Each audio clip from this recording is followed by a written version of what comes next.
உங்களுக்கு பூரண போலி ரொம்ப பிடிக்கும்னா கண்டிப்பாக இந்த சக்கரவள்ளி கிழங்கு போலி ரெசிபியை ட்ரை பண்ணி பாருங்க. இது வந்து நீங்கள் ஈவினிங் ஸ்நாக்ஸாகவும் செஞ்சு கொடுக்கலாம். அப்படி இல்லைனா சிவராத்திரிக்கு சக்கரவள்ளி கிழங்கு வச்சு ஏதாவது ரெசிபி செய்யணும்னு நினச்சிங்கன்னா கண்டிப்பாக இது ஒரு பெஸ்ட் ஆப்ஷன். ஸ்டஃபிங்கில் நீங்கள் சக்கரவள்ளி கிழங்கு வச்சதே தெரியாது, அந்த அளவுக்கு நல்லா டேஸ்ட்டாக இருக்கும். பருப்பு போலி தான் நிறைய பேர் நினைப்பாங்க. வாங்க எப்படி செய்யறதுன்றதை பார்க்கலாம். இதுக்கு ஃபர்ஸ்ட் ஒரு கப் அளவுக்கு மைதா இல்லைனா கோதுமை மாவு எடுத்துக்கோங்க. டேஸ்ட்டுக்கு ஒரு சிட்டிகை உப்பு ஆட் பண்ணிக்கோங்க. 1/4 டீஸ்பூன் அளவுக்கு மஞ்சள் தூள் ஆட் பண்ணிட்டு எல்லாத்தையுமே நல்லா மிக்ஸ் பண்ணிட்டு 2 டீஸ்பூன் அளவுக்கு எண்ணெய், 1 டீஸ்பூன் அளவுக்கு நெய் ஆட் பண்ணிட்டு நல்லா மிக்ஸ் பண்ணிக்கோங்க. கொஞ்சம் கொஞ்சமா தண்ணி தெளிச்சு நல்லா சாஃப்டான மாவை ரெடி பண்ணி எடுத்துக்கோங்க.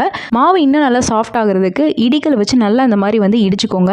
நல்லா இந்த மாதிரி இடிச்சு விட்டு நல்லா ஒன்று சேர்த்து திரும்ப இடிச்சிட்டிங்கன்னா நல்லா சாஃப்ட் ஆகிடும். மாவு இந்த மாதிரி நல்லா சாஃப்டாக பிசைஞ்சிட்டு இதை வந்து 3 டீஸ்பூன் அளவுக்கு எண்ணெய் ஆட் பண்ணிட்டு 1-2 மணி நேரம் நல்லா ரெஸ்ட் விட்டுக்கோங்க. இப்போ ஒரு 3 சக்கரவள்ளி கிழங்கு நான் எடுத்திருக்கேன். அதை வந்து குக்கரில் ஆட் பண்ணிட்டு அது மூழ்கிற அளவுக்கு தண்ணி ஆட் பண்ணிட்டு ஒரு 2 விசிலுக்கு நல்லா வேக வச்சு எடுத்துட்டு தோலெல்லாம் உரிச்சிட்டு நல்லா மேஷ் பண்ணி வச்சுக்கோங்க. இப்போ வந்து ஒரு பாத்திரத்தில் 3/4 கப் அளவுக்கு வெல்லம் ஆட் பண்ணிட்டு 1/2 கப் அளவுக்கு தண்ணி ஆட் பண்ணி வெல்லம் நல்லா கரையிற அளவுக்கு மட்டும் ஹீட் பண்ணிட்டு அதை நல்லா வடிச்சு வச்சுக்கோங்க. இப்போ ஒரு பாத்திரத்தில் 1 டேபிள் ஸ்பூன் அளவுக்கு நெய் ஆட் பண்ணிட்டு 1 கப் அளவுக்கு துருவன தேங்காய் ஆட் பண்ணி நல்லா ரோஸ்ட் பண்ணிட்டு அதுக்கப்புறம் நம்ம கரைச்சி வச்சிருக்க வெல்லத்தையும் ஆட் பண்ணிட்டு ஒரு சிட்டிகை அளவுக்கு உப்பு, 1/4 டீஸ்பூன் அளவுக்கு ஏலக்காய் தூள், அதுக்கப்புறம் நம்ம மசிச்சு வச்சிருக்க சக்கரவள்ளி கிழங்கு ஆட் பண்ணிட்டு நல்லா மிக்ஸ் பண்ணிட்டு அது நல்லா கெட்டியா வந்த பின்னாடி ஸ்டவ் ஆஃப் பண்ணிட்டு இறக்கிட்டு ஆற வச்சிருங்க. இப்போ நம்ம ரெடி பண்ணி வச்சிருக்க போலி மாவு எடுத்துக்கலாம். இதை வந்து ஒரு வாழை இலையில இல்லைனா வந்து இந்த மாதிரி ஆயில் கவர் எடுத்துக்கோங்க. அதுல வந்து நல்லா இந்த மாதிரி வந்து தட்டிக்கலாம். எண்ணெய் நல்லா கையில் ஆட் பண்ணிட்டு நல்லா இந்த மாதிரி தட்டிக்கோங்க.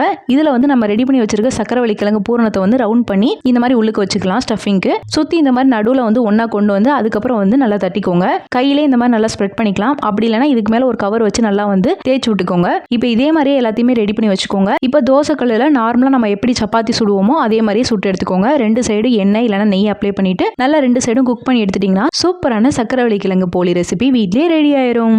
இந்த போலிக்கு நான் யூஸ் பண்ணியிருக்க இன்கிரீடியன்ஸ் மெஷர்மெண்ட்ஸ் எல்லாமே நான் ஃபர்ஸ்ட் கமெண்ட்ல பின் பண்றேன், செக் பண்ணிக்கோங்க.